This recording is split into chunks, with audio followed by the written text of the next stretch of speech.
Hello students. In this video, we'll be talking about the chapter 2, Fundamentals of Partnership Firms. The subtopics would be meaning and features of partnership, meaning, importance and contents of partnership deed, and the provisions in the absence of partnership deed. There are various individual claims such as I'm running my business since 8 years.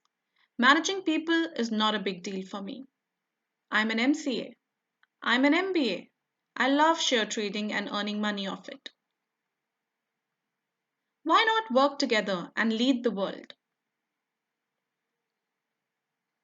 Concept of partnership arises when they all join hands.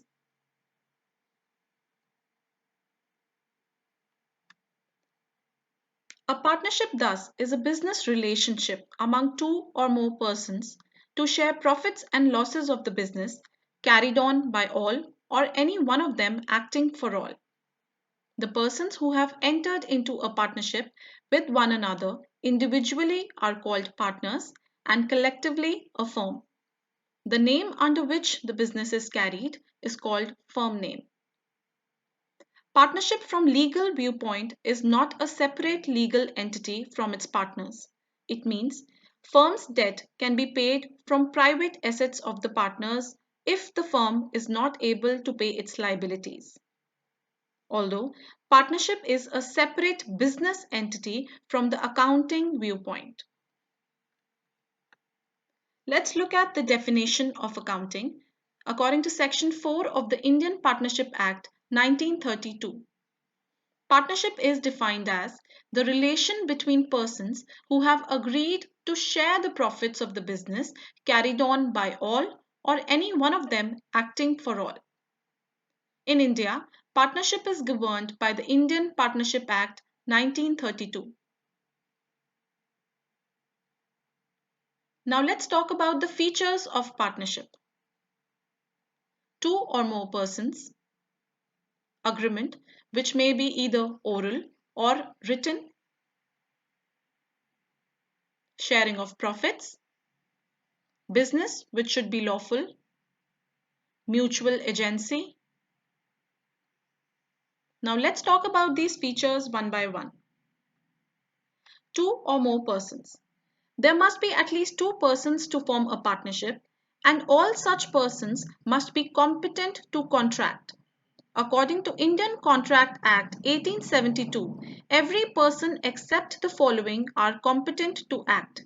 That is, the minor, person of unsound mind, persons disqualified by any law. The Companies Act 2013 empowers the central government to prescribe maximum 100 partners. Although the central government wide Rule 10 of the Companies Miscellaneous Rules Act 2014 has prescribed the maximum number of partners in a firm to be 50. Next feature is agreement. Partnership comes into existence by an agreement which is either written or oral. It is the basis of relationship among partners, which may be for a particular venture, for a period, or at will. The written agreement among the partners is known as partnership deed and which is referred to in case of any disputes between the partners. The next feature, sharing of profits. The agreement among the partners must be to share profits and losses of the business. It is not essential that all the partners must share losses. For example, there may be a partner in profit only or a minor partner, etc. The next feature is business. There must be a business and that the business should be legal in order to have a partnership. For example, purchasing a building jointly does not form partnership. Also, two or more people carrying an illegal business does not form partnership. The next feature is mutual agency. Partnership is the contract of mutual agency. Each partner is the agent as well as the principal. As an agent, he represents other partners and thereby binds them through his acts. As a principal, he is bound by the acts of other partners. Now let's talk about partnership deed. Partnership deed is a written agreement containing the terms and conditions as agreed upon while entering into partnership. This written document, known as partnership deed, details the terms and conditions of partnership. It is a legal document signed by all the partners and has clauses which are known as the contents of partnership deed. The various contents of partnership deed are names and addresses of the firm, amount of capital contribution by each partner, the accounting period of the firm, the date of commencement of partnership, the rules regarding operation of bank accounts, profit and loss sharing ratio amongst the partners, rate of interest on capital, loan, drawings, etc., mode of auditor's appointment, if any, salary or commission payable to a partner, the rights, duties, and liabilities of each partner, treatment of loss arising out of insolvency of one or more partners, settlement of accounts on dissolution of the firm, method of settlement of disputes among the partners, rules to be followed in case of admission, retirement, death of a partner, and any other matter relating to the conduct of the business. Normally, the deed covers all the matters affecting relationship of partners amongst themselves. Now let's talk about the importance of partnership deed. Now since partnership deed is a legal document, therefore it can be presented in the court of law. It defines the relationship, rights, duties and liabilities of each partner. It can be used for settlement of disputes that may arise between the partners. It is not essential, but it is always desirable to have a partnership deed. When there is no partnership deed, the provisions of Indian Partnership Act 1932 will be applied. The provisions in the absence of partnership deed.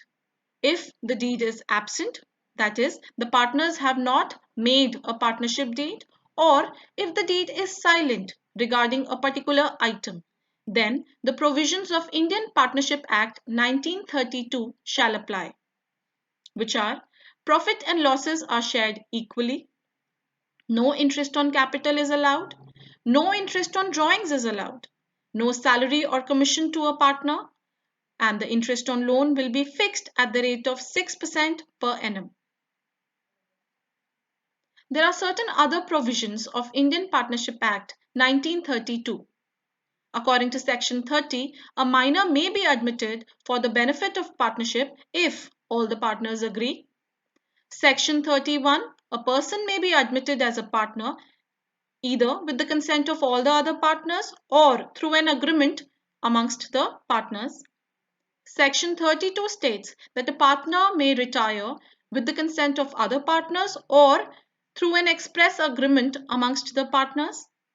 According to Section 69, registration is optional and it is not compulsory. Section 35, unless otherwise agreed, the partners in the partnership deed, a firm is dissolved on the death of a partner unless otherwise agreed by the partners in the partnership deed. Now let's take an example. Mohan and Shyam are partners in a firm. State whether the claim is valid if the partnership agreement is silent in the following matters. Mohan is an active partner. He wants a salary of 10,000 per year. Since there is no partnership deed and the deed is silent, therefore the salary will not be allowed. Shyam had advanced a loan to the firm. He claims interest at the rate of 10% per annum. Since the partnership agreement is silent, therefore interest on loan will be allowed but at the rate of 6% per annum. Mohan has contributed 20,000 and Shyam 50,000 as capital. Mohan wants equal share in profits. Mohan's share of profits can be equal. His claim is valid since the partnership agreement is silent. Shyam wants interest on capital to be credited at the rate of 6% per annum. Since the partnership agreement is silent, his claim is invalid and interest on capital will not be allowed. The first claim was invalid, second claim was invalid, the third claim was valid and the profits can be shared equally, and the last claim was again invalid. Interest on capital will not be allowed. Thank you so much for your cooperation and for listening.